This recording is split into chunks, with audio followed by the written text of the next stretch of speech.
Don Kwon est un artiste queer sino-canadien de troisième génération dont le travail explore le lieu, l'identité, la représentation et la mémoire familiale au fil du temps.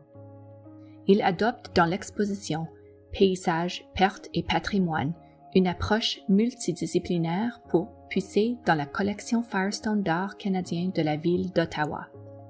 Dans cette exposition, qui s'inscrit dans la série Firestone résonne de la GAO, Kwon se penche sur les représentations modernistes du paysage au Canada pour faire dialoguer certaines des œuvres historiques avec sa propre pratique artistique. Le tout afin de se demander à quoi peut rassembler l'appartenance au paysage canadien. Au fil de cette exposition, les œuvres de Kwon sont présentées aux côtés de celles de la collection Firestone, y compris des toiles d'artistes comme Alan C. Collier, A.G. Casson, Yvonne McKeag-Hauser, Lauren Harris et George Pepper, parmi d'autres. Réalisées entre les années 1920 et 1970, ces œuvres sont des représentations modernistes du paysage canadien et dépeignent des scènes emblématiques provenant des trois côtés du pays. Entre ces œuvres, Kwon présente une série de photographies provenant de la série Paysages et pertes, qui documente l'évolution sur 2 ans d'une lanterne chinoise de palais placée dans le paysage canadien. La lanterne, accrochée entre 2019 et 2021 dans la forêt près de la résidence de l'artiste à la campagne, est une offrande à ses parents, servant à honorer et communiquer avec leur esprit. Avant de l'installer dans la forêt, Kwon en a retiré les panneaux en verre originaux, permettant ainsi d'apercevoir la nature environnante à travers chaque ouverture. Dans cette série de photographies, l'artiste a capté des images de la lanterne au fil des 4 saisons, documentant ainsi son lent déclin jusqu'à son intégration au paysage. Plus loin dans la salle d'exposition, une lueur émane de caissons lumineux et attire le regard vers 3 autres images de cette série. Installée avec soin dans la forêt, la lanterne de Kwon ajoute une présence chinoise dans le paysage canadien, présence augmentée par l'image de l'artiste lui-même. Ces images, illuminées de l'intérieur, soulignent comment la série capte non seulement des moments de deuil et de perte, mais devient aussi une incarnation de l'espoir, évoquant, selon l'artiste, la force, la résilience et la persistance, même dans les conditions les plus difficiles. Au milieu de la salle, l'œuvre sculpturale de Kwon évoque des symboles canadiens provenant de la culture populaire, les chaises Muskoka. À première vue, les chaises de Kwon font écho à cette idée de regroupement et d'inclusion. Elles sont placées ensemble en un cercle rapproché et sont entourées d'images du paysage canadien. En regardant plus attentivement, on constate cependant que les chaises sont inaccessibles, attachées les unes aux autres en un cercle fermé. Qui peut se sentir à sa place ici? En tant qu'artiste sino-canadien de 3e génération, Kwon examine l'appartenance tant dans le contexte actuel avec la montée de la haine anti-asiatique, que dans le cadre de concepts d'inclusion et de discrimination bien ancrés dans l'histoire du Canada, y compris les pratiques d'exclusion de peuples immigrants chinois. De l'autre côté de la salle, Kwon mobilise une autre chaise dans son installation Nearness, proximité.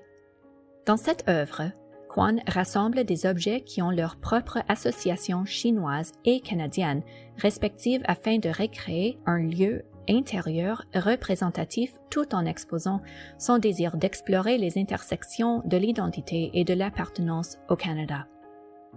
2 chaises abonnées de lettres traditionnelles chinoises, dont les nouveaux sièges scintillants rappellent les boules disco en miroir, sont placées aux côtés d'une table en bois fabriquée à la main. Le tout accompagné de Canoe Lake Algonquin Park, Lac Cano, Parc Algonquin, un paysage traditionnel du peintre A.Y. Jackson, un membre du groupe des 7. Si la collection Firestone est largement composée de paysages traditionnels, la famille Firestone a aussi collectionné plusieurs œuvres abstraites tout au long du milieu du 20e siècle. Alors qu'il recherchait dans la collection une trame qui se rattacherait à sa propre expérience, Don Juan s'est senti attiré vers ces œuvres de Léon Bellefleur, Rita Le Tendre, Maxwell Bates et Harold Town. Ces toiles démontrent non seulement comment les artistes déviennent des représentations traditionnelles de leur environ, mais sont aussi unis dans leur exploitation du rouge, une couleur lourde de sens dans la culture chinoise, qui symbolise la chance, le bonheur et la prospérité. Tout en se penchant sur les traces qui laissent l'inclusion et l'exclusion, Don Juan pousse aussi le dialogue au-delà des représentations du paysage pour réfléchir à la place qu'occupent dans la collection Firestone les figures marginalisées au courant de l'histoire. Il présente une des deux seules images de sujet figuratif asiatique qui contient la collection Firestone, un croquis de York Wilson, artiste blanc de Toronto. La figure dans cette œuvre a beau être incluse dans la collection, elle en est aussi exclue. Elle n'est pas nommée et son rapport à l'artiste est inconnu. Bien que possiblement dessinée d'après nature, le manque d'identification et de date transforme cette œuvre en fiction. Ces deux paysages sont de Kazuo Nakamura et Takao Tanabe, des Canadiens d'origine japonaise et les seuls peintres canado-asiatiques représentés dans la collection Firestone. Réalisées dans les années 1950, ces deux œuvres nous permettent d'apercevoir comment ces artistes ont dépeint le paysage canadien au début de leur carrière.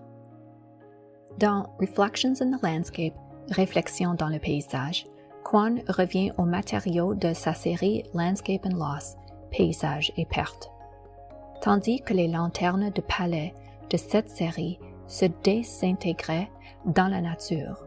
Nous pouvons les voir dans la salle d'exposition sous les paysages éclatants d'Emily Carr, de Paris Kiva Clark et d'Henri Masson. Les panneaux de verre représentant des paysages chinois peints qui les ornaient originalement ont été conservés.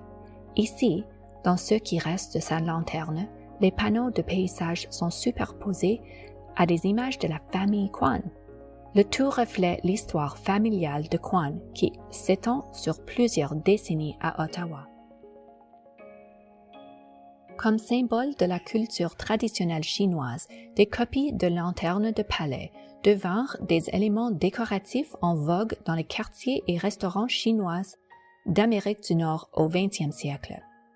Cette lanterne provient du Wang's Palace, un restaurant chinois populaire d'Ottawa qui a fermé en 2018. Juan s'en sert pour raconter l'histoire de sa propre famille sino-canadienne, propriétaire du restaurant Shanghai, une institution du quartier chinois d'Ottawa depuis 1971. La lanterne est sculptée de manière élaborée et éclairée de l'intérieur. Des photographies de famille au filtre de couleurs éclatantes remplacent les panneaux originaux, illuminant ainsi l'histoire de la famille et faisant de la lanterne un symbole de fortune.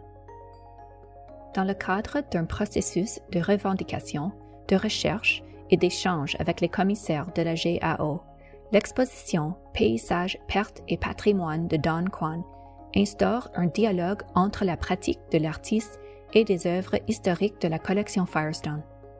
Par le biais d'images et d'objets emblématiques canadiens et chinois, et en se penchant sur l'histoire, vieille de plus de 100 ans, de sa famille au Canada, Juan nous encourage à réfléchir au concept de l'appartenance et de l'inclusion au paysage canadien.